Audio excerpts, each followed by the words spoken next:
ভিডিওটা শেষ পর্যন্ত দেখবেন, আশা করি ভালো লাগবে।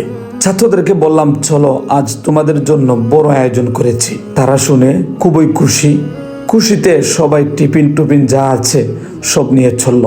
মাদ্রাসার পাশে হাওর চললাম, গাড়িতে উঠাইলাম ফলমূল আরও অনেক কিছু, পানি খাবার সহ নিজেই ভ্যান গাড়ি চালিয়ে চললাম। পড়ালেখার পাশাপাশি ছাত্রদের জন্য ছোট্ট ছোট্ট আয়োজন করলে তারা খুবই খুশি হয়। তাদের খুশি দেখে আমারও ভালো লাগে। আমি চেষ্টা করি তাদেরকে সবসময় হাসি খুশি রাখার। সবাইকে বললাম, এইদিকে এসো। সবাই দৌড়ে আসলো। বললাম, আগে খাবার খাও, কাছে এসো। অনেকে খেলাধুলা করতেছে, ডাক দিলাম। আস্তে আস্তে সবাই পাশে আসলো। বললাম, আমাকে সহযোগিতা করো। তারা আসলো। আসার পরে আমাকে সহযোগিতা করলো। ডিশ, খাবার, পানি, ফলমূল অনেক কিছু ছিল। ভ্যানে নামিয়ে ফেললাম। নামানোর পরে মাদ্রাসার উস্তাদদেরকে নিয়ে ফলমূলগুলো পরিষ্কার করার চেষ্টা করলাম। আস্তে আস্তে নিজেই কাজ শুরু করে দিলাম হুজুর এবং ছাত্রদেরকে নিয়ে। এই কাজগুলো করতে আমার খুবই ভালো লাগে। আমি যদি পারতাম তাদেরকে প্রত্যেক দিন ফলমূল, খাবার, ডিম, দুধ, কলা, পেলাঙ্গুর সহ অনেক কিছু খাওয়াইলাম না, কিন্তু পারি না। হয়তো স্বাদ আছে, সাধ্য নাই।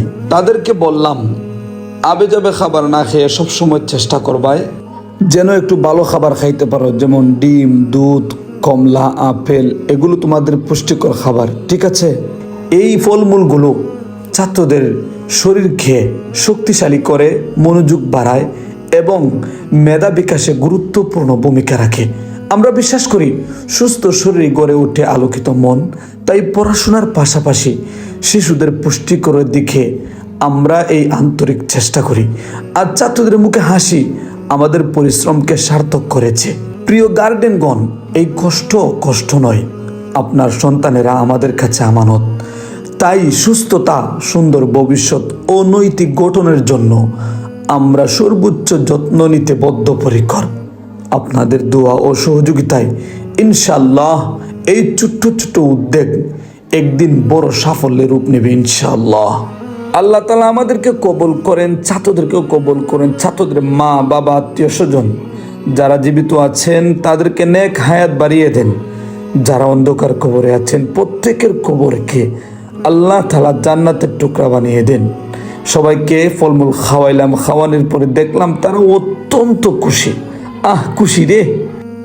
নারায়ে তাকবীর! সর্বশেষে ছাত্রদেরকে নিয়ে নামাজ পড়লাম।